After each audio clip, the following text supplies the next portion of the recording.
So, tokenizing real world assets. This is actually leveraged or margin finance part 2. What I described before was actually what they call long margin finance, where you've got long positions. What happens if you do short margin finance, meaning you normally buy low, sell high. Well, if you sell high and buy low, you can achieve the same thing. But in order to short a security, you need to borrow it. And so you need to post collateral with your prime broker for them to borrow the security to lend it to you to settle the short, and you've got the collateral. And if you notice, there's a whole bunch of payable receivables in there because there's the borrowed money, the cash that's collateral, the borrowed security to be returned, the sell of the short.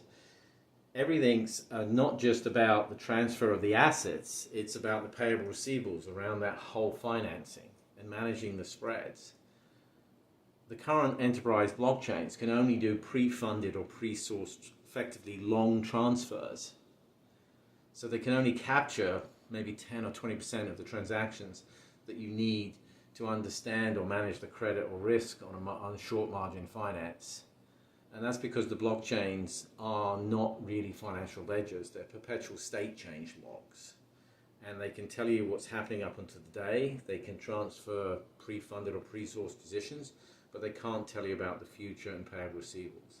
You may have a smart contract, but that's an algorithm, and you can't reconcile, accrue, or project from it. So it's really no good to reconcile to the general ledger where the institution is managing its balance sheet as well as potentially its credit and risk management.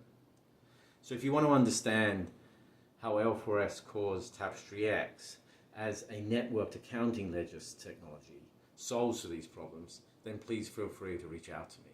Thank you.